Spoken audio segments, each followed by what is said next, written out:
Este martes 12 de abril de 2011 nos acompaña en periodista digital Regis Iglesias, expreso político cubano del conocido como el Grupo 75, todos ellos detenidos y condenados durante la Primavera Negra de 2003. Tras pasar 7 años y medio en prisión por su activismo a favor de la democracia en Cuba, nuestro invitado fue excarcelado y desterrado a España en verano de 2010. Aterrizó en Madrid el 10 de agosto de ese año. Iglesias fue detenido por su actividad como uno de los principales dirigentes del Movimiento Cristiano de Liberación y gestor del proyecto Varela, una iniciativa de recogida de firmas para promover un referéndum sobre reformas políticas en la isla. El político y activista de derechos humanos tiene una doble faceta artística que también contagia su militancia en la resistencia pacífica a la tiranía. Es rockero y poeta. Regis Iglesias, bienvenido a Periodista Digital. Muchas gracias. Muchas gracias, Antonio, y gracias por invitarme aquí a Periodista Digital a compartir contigo y con los escuchas de la emisora estos minutos. Es un placer tenerte aquí, de verdad, Regis. Empecemos, recordando que hace poco más de 9 meses que usted y yo nos vimos por primera vez en el Hotel La Princesa de Móstoles, pocas horas después de que usted aterrizara en el aeropuerto de Barajas. ¿Cómo le hemos tratado a los españoles desde entonces? Pues como una familia, como uno más, con mucho cariño, con mucha solidaridad.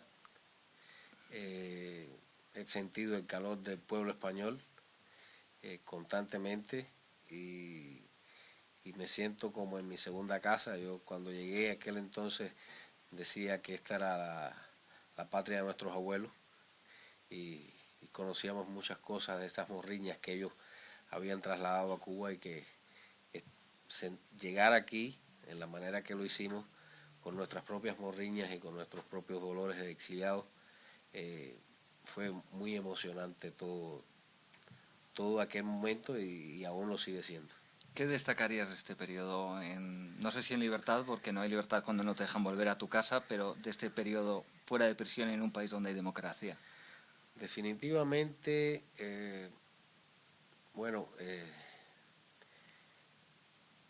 han sucedido muchas cosas durante estos 9 meses. Yo diría que he echado un poco de menos, un poco más de contacto con el gobierno español, que fue en definitiva quien nos trajo acá a España y con el cual no hay ningún canal de diálogo para intercambiar ideas. Existen las ONG que nos están atendiendo hasta ahora desde que llegamos, pero sí, yo echaría de menos un poco más de contacto directo y de diálogo abierto entre el gobierno español y nosotros, porque en definitiva el proceso del reconocimiento de nuestro estatus como preso político a nuestro juicio ha sido demorado según los procedimientos por los cuales lo pedimos, lo solicitamos a nuestra llegada a través del artículo 25 de la ley de asilo, que es un procedimiento acelerado que contemplaba que a los 3 meses de solicitar el asilo podían darte la respuesta y aún no nos las han dado, aunque en muchos casos nuestros de los exiliados de la primavera del 2003 se nos ha informado a través de las ONG que han sido aprobados más de una veintena de asilos, pero que esperan aún por la confirmación, o sea, por la firma del ministerio para hacernos otorgados ya oficialmente. Has dicho de otra manera, este reconocimiento se tenía que haber hecho efectivo hace casi medio año y todavía no lo es. Definitivamente también ha pasado que uno de los problemas que hemos encontrado y que no ha tenido solución hasta hoy y no parece tenerla es el de los títulos, los famosos títulos con los que veníamos de Cuba nosotros y nuestros familiares. El gobierno cubano ha puesto muchas trabas en este punto y hubiéramos querido que el gobierno español, no sé, tal vez exigiera un poco más al gobierno cubano que cumpliera su parte en este asunto. Supongo que usted se refiere a los títulos académicos. Los títulos académicos, sí, efectivamente. Sí. Y Regis, sabemos que para usted, como para la inmensa mayoría de sus compañeros de destierro, fue una decisión muy dolorosa aceptar venir aquí a España como vía para poder salir de prisión. ¿Por qué la tomó y se ha arrepentido en alguna ocasión de haberla tomado? En primer lugar, yo tomé la decisión de quedarme. Cuando Monseñor Ortega, el cardenal Jaime Ortega Lamino, me llamó a la prisión, yo le dije que no iba a viajar al exterior, que prefería quedarme en prisión por mi compromiso con la causa de la lucha por los derechos del pueblo cubano. Pero mis hijas fueron mi Troya, siempre he dicho esto, porque es así. Cuando ellas se enteraron que yo publiqué, o sea, cuando se hizo pública mi decisión, pues poco más que la sorprendió mucho y que tenían ganas de estar conmigo después de 7 años y medio y después de estar 22 años de suscritas a una persecución por causa de mi militancia en el Movimiento Cristiano Liberación y de vivir en medio de unas condiciones materiales, digamos, estrechas, porque yo fui expulsado de mi empleo en 1991 y bueno, todos los cubanos que deciden dar el paso de incorporarse a la lucha cívica, generalmente lo primero que pasa es que son expulsados de sus empleos. Y bueno, pues no me arrepiento porque la decisión de estar con mis hijas es una decisión personal que había postergado por muchos años, por 2 décadas. Y por otro lado, lo único que sí lamento es no poder estar hoy junto a mis compañeros de lucha en Cuba, en La Habana, o en Santa Clara o en Santiago de Cuba, trabajando por esos cambios. Bueno, trato de ser lo más útil que pueda desde acá para ellos allá y por la causa de la libertad de Cuba. Me imagino que hay un compañero muy especial para usted, del cual hablaremos más tarde, que es el presidente del Movimiento Cristiano de Liberación, Osvaldo Payá. Sí, bueno. También le quería preguntar, hay quien sostiene que con las últimas excarcelaciones y el último avión fletado con presos camino a España, que ya llegaron, se cierra el capítulo terrible de los presos políticos en Cuba. ¿Usted qué tiene que decir al respecto? Yo no creo que se cierre de ninguna manera porque en primer lugar todavía guardan prisión muchas personas en Cuba por razones políticas, por defender los derechos humanos. Creo que las excarcelaciones, el proceso de excarcelación que ha tenido lugar hasta las últimas semanas, por lo menos los que habíamos ido a prisión, el grupo que había ido a prisión en el 2003, los 75 que habíamos ido a prisión en el 2003, los que se han quedado en Cuba les ha sido otorgada esta supuesta libertad como una libertad extra penal, o sea, como si fueran personas enfermas que van a la calle a recuperarse un poco su salud y al cabo del año pueden regresar a prisión o en cualquier momento pueden regresar a prisión, como acaba de suceder con nuestros hermanos Félix Navarro y Iván Hernández Carrillo, que han sido detenidos por unas horas, ya han sido puestos nuevamente en libertad, pero fueron los últimos que salieron y fueron los primeros que han vuelto a pisar una comisaría y un calabozo después de su liberación. En el caso nuestro no hemos sido liberados, a nosotros no se nos entregó una carta de liberación, a nosotros se nos trasladó de las celdas de las prisiones donde estábamos en medio de un dispositivo de seguridad muy aparatoso al aeropuerto. Allí no pudimos ver a nuestros familiares que dejábamos en Cuba, nos encontrábamos con los que iban a viajar con nosotros y bueno, no se nos dio ningún documento donde se nos dijera que estábamos libres o que habíamos sido amnistiados, ni nada por el estilo, simplemente se nos dio un pasaporte para salir del país. Y esas celdas de las que hablaba usted, que les trasladaron al aeropuerto, ¿cómo eran? ¿Puede un español imaginar cómo es una celda en la que se recluye a un activista político de derechos humanos en Cuba? Bueno, pasamos por distintos regímenes. En Cuba el régimen penitenciario tiene distintas fases. Y nosotros estuvimos desde celdas tapiadas al principio, un espacio muy reducido, con un hueco en el piso, en el suelo, para las necesidades fisiológicas, para todas las necesidades fisiológicas. sin luz, llenas fétidas, infectadas de mosquitos y de cucarachas, de ratas. Luego nos trasladaron a compañías, le dicen, unas especies de, de albergues, no son albergues, son unas compañías, se le llaman a unos locales que en donde un poco más amplio, pero no tan amplio como para albergar a la cantidad de personas en las que llevan allí, junto a 50 y tantos presos comunes, y que en algunos casos hasta 200 presos comunes en un lugar como este, en donde, bueno, había que estar conviviendo con personas que estaban allí por delitos diversos, desde asesinatos hasta, no sé, hasta proxenetismo, no sé, ladrones, de todo tipo de crápula social que siempre existe, con sus costumbres o sus malas costumbres, y en medio de una tensión terrible, porque la policía política en muchos casos los empleaba como delatores y vigilantes nuestros. Yo honestamente debo decir que tuve la suerte de que mi contacto con los presos comunes eh, transcurrió en medio de, no vamos a decir que tranquilidad, en medio de una tranquilidad relativa, pero siempre tuve respeto y siempre tuve la consideración de estas personas a las que constantemente también yo debía defender de los abusos que cometían contra ellos los miembros de la policía dentro de la prisión.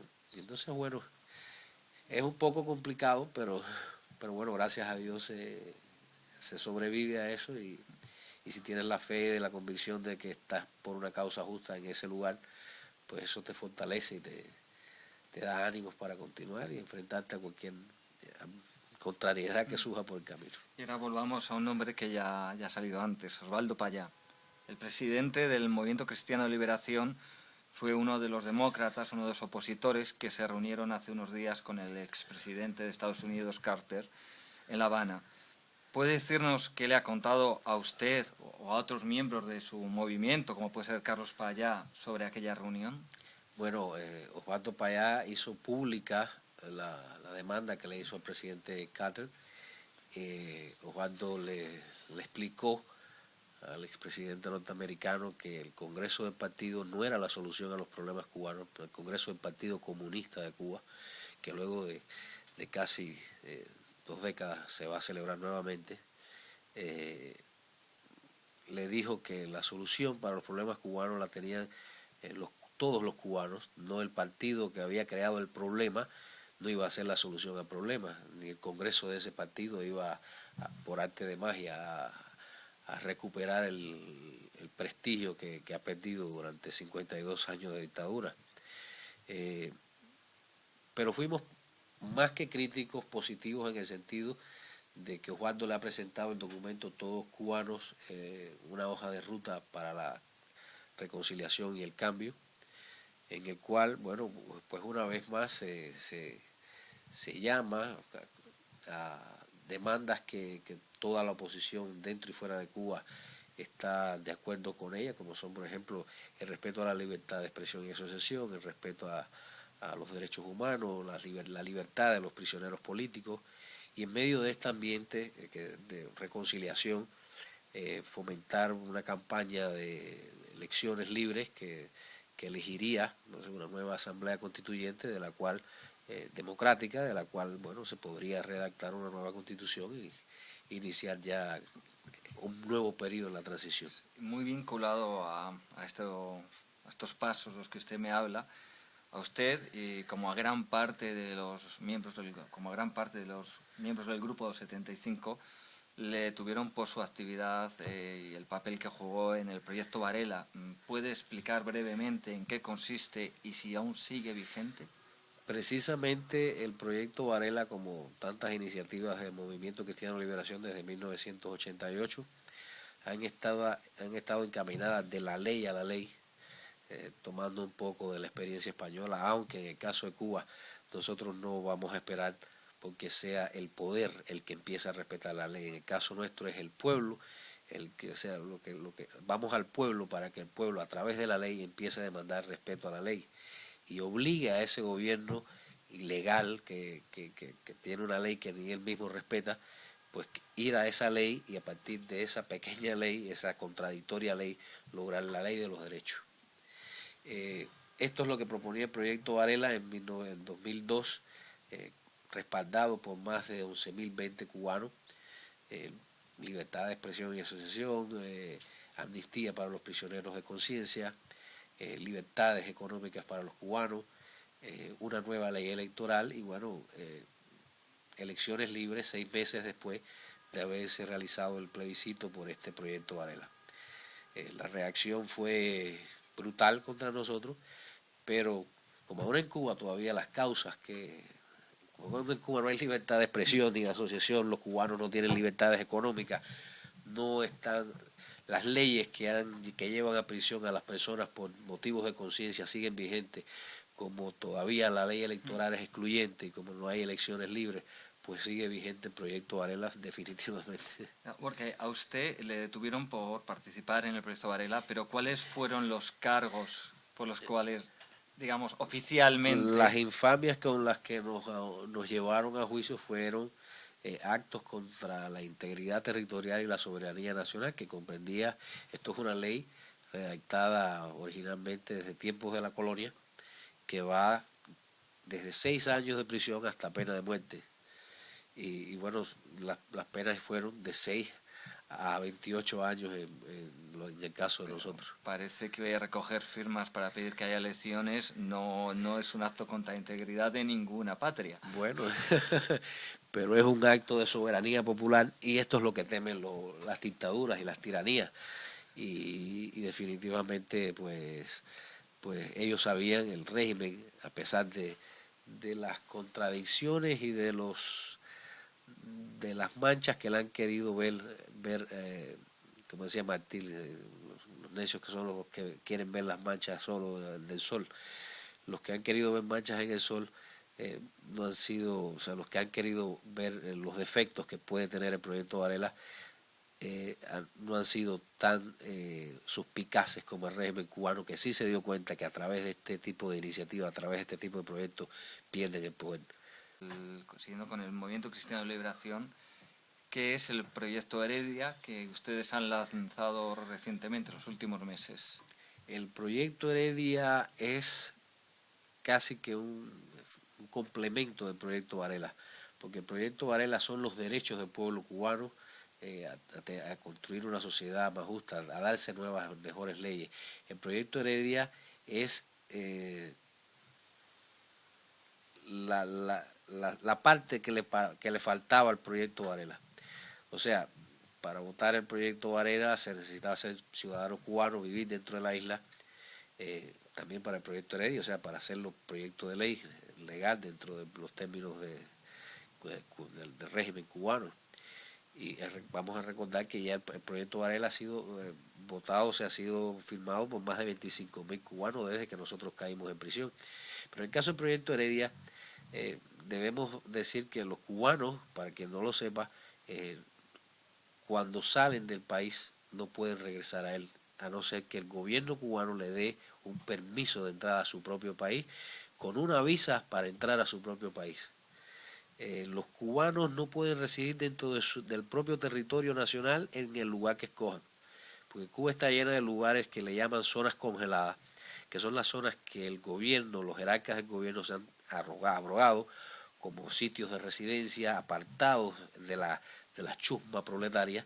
Y entonces, bueno, estos representantes, estos máximos líderes del comunismo viven muy como los mayores burgueses que puedan haber en cualquier república bananera de Centroamérica o de Latinoamérica, con la diferencia que en estas repúblicas cualquier ciudadano puede, digamos, aspirar a tener una expectativa de vida, un sueño de vida en el cual mejorar su propia situación personal en Cuba, ¿no?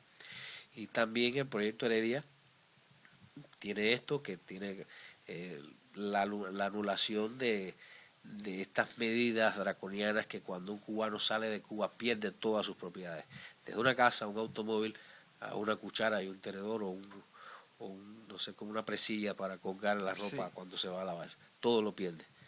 Entonces, bueno, estamos pidiendo con este proyecto Heredia que se respeten los derechos estos derechos de los cubanos, que se les permita viajar libremente, salir y entrar a su país libremente, que se permita el regreso de todos los exiliados, y creo que esto es una cosa que nos toca a más de 2 millones de cubanos que estamos dispersos por el mundo, que es nuestra diáspora, y que necesita participar, como no solo estos más de 25.000 cubanos que están reclamando los derechos dentro de Cuba, sino esos más de 2 millones de cubanos que estamos fuera de Cuba ya desterrados y sin derechos a entrar a nuestro propio país. Ahora vamos a hablar de algo que creo que a usted le va a gustar.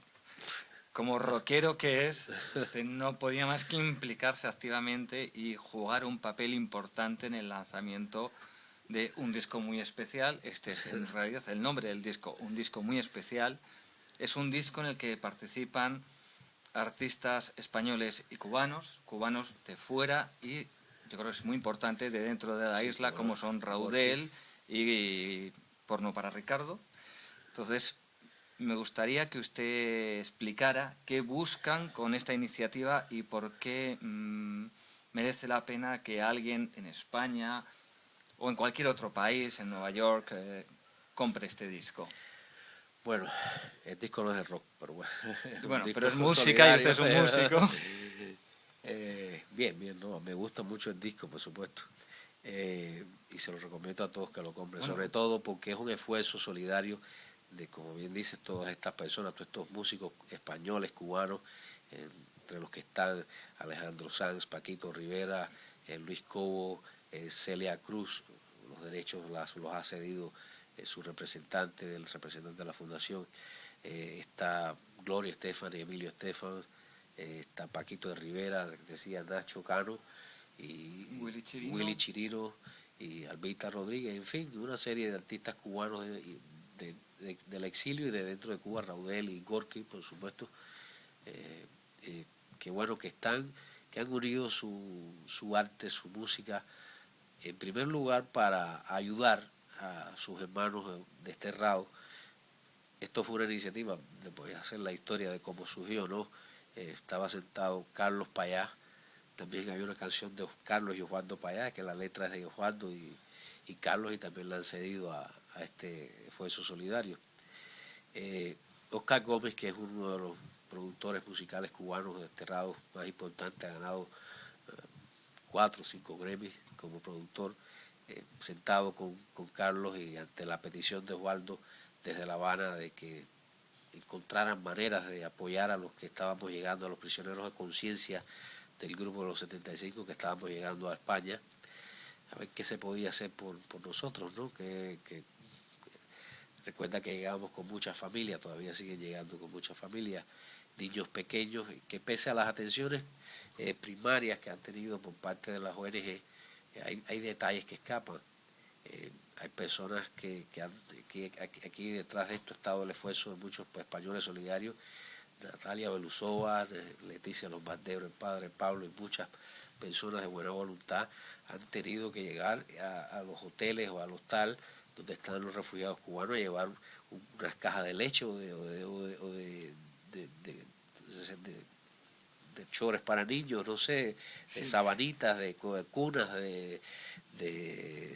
en fin, cosas alimentos que las ONG no han conseguido, no han tenido posibilidades de hacerlo o no han querido hacerlo, no sé exactamente cómo ha sido, pero el caso es que teníamos este problema y había que resolverlo. Y bueno, Oscar cogió el teléfono, llamó a Andy García, le propuso la idea y a los 10 minutos Andy estaba confirmando su participación, Gloria Estefan, Emilio Estefan, Willy Chirino, Alejandro Sanz, y esto que surge como un esfuerzo solidario para apoyarnos a nosotros, a los prisioneros de la primavera del 2003, se convierte, va más allá y se convierte en un gesto solidario con todo el pueblo de Cuba.